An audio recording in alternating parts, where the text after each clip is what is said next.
எல்லாருக்கும் வணக்கம். நான் உங்கள் சக்தி. இந்த வீடியோவில் வந்து பார்த்தீங்கன்னா டாப் 5ல இருக்கக்கூடிய 5 தமிழ் அண்டர் ரேட்டரான படங்கள், தமிழ் சினிமா கொண்டாட மறந்த படங்களை தான் வந்து பார்க்க போகிறோம். இந்த எபிசோடில் நம்ம கிட்டத்தட்ட 5 பார்ட் வந்து போட்டிருக்கோம். அதெல்லாம் நீங்கள் பார்க்கல அப்படின்னா டிஸ்கிரிப்ஷனில் அதற்கான லிங்க் இருக்குது, அதை நீங்கள் செக் அவுட் பண்ணி பாருங்கள். வாங்க இப்போ நம்ம வீடியோக்குள்ளே போகலாம். இதில் நம்ம முதலாவதாக பார்க்க போகிற படம் 2015 ஹரி விஸ்வநாத் அவர்களுடைய டைரக்ஷனில் வெளியான ரேடியோ பெட்டி. இந்த படத்தோட உண்மையான ஸ்டோரி என்னன்னா, நம்ம மெயின் கேரக்டர் அருணாச்சலம் ரிட்டையர் ஆன ஒரு 70 வயது பெரியவர். அவருக்கு காது கொஞ்சம் சரியாக கேட்காது. அவரோட வாழ்க்கையில் மிக முக்கியமான உயிருக்கு உயிரான ஒரு பொருள், அது அவரோட அப்பா அவருக்கு பரிசா கொடுத்த அந்த பழைய ரேடியோ பெட்டி தான்.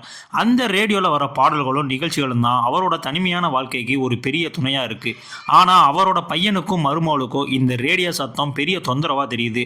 ஒரு கட்டத்தில் அந்த ரேடியோ பெட்டியை திடீர்னு தொலைஞ்சு போயிடுது. தனக்கு பிடிச்ச அந்த ஒரே ஒரு பொக்கிஷத்தை தேடி அந்த பெரியவர் எப்படியெல்லாம் அலைகிறார், அந்த தேடல் என்ன, அவரோட மனநிலை அப்ப எப்படி மாறுது அப்படின்றது தான் இந்த படத்தினுடைய உண்மையான ஸ்டோரி. இந்த படத்தினுடைய மிகப்பெரிய பலமுமே இதோட யதார்த்தமான கதைக்களமும் அந்த பெரியவரா நடிச்ச லட்சுமணனோட எக்ஸ்பிரஷனும் தான்.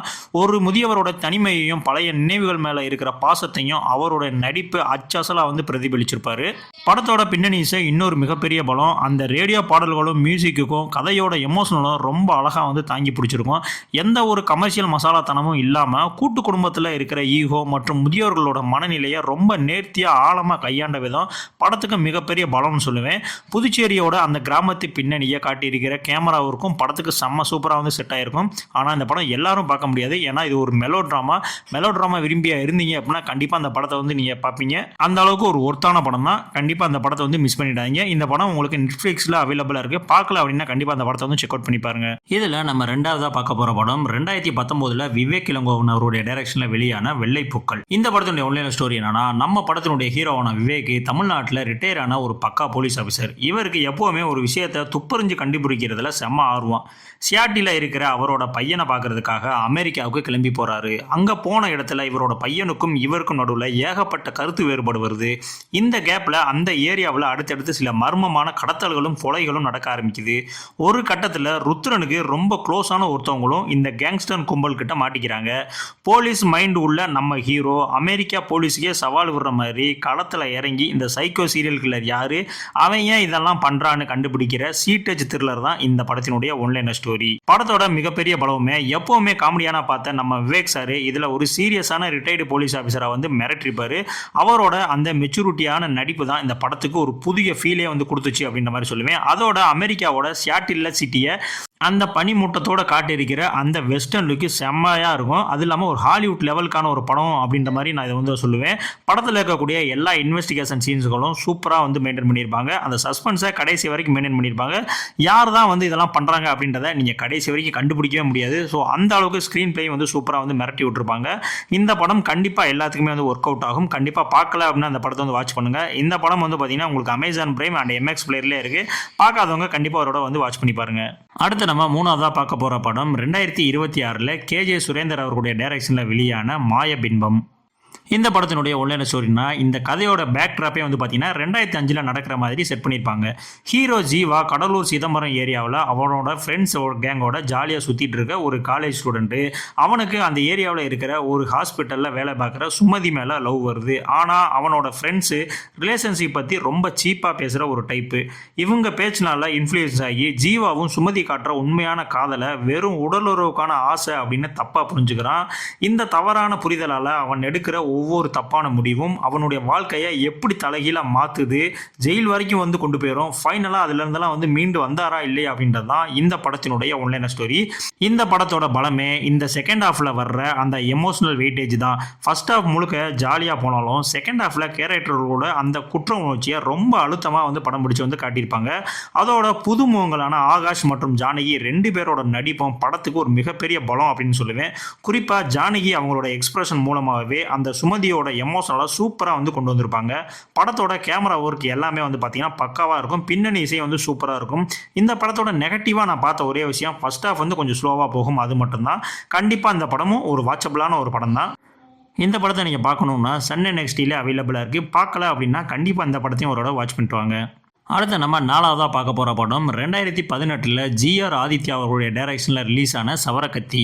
இந்த படத்தோட ஒன்லைன் ஸ்டோரி என்னன்னா, நம்ம பிச்சைமூர்த்தி ஒரு பார்பர், அதாவது ஒரு முடி திருத்துற கடை வச்சிருக்காரு. அவரோட வைப் சுபத்ரா வந்து பார்த்தீங்கன்னா காது கேளாத ஒரு பெண்மணி, ஆனால் செம்ம போல்டான ஒரு கர்ப்பிணி பெண். இவங்களுக்குள்ள ஏகப்பட்ட சின்ன சின்ன சண்டை இருந்தாலும் பாசம் வந்து ரொம்ப அதிகம்.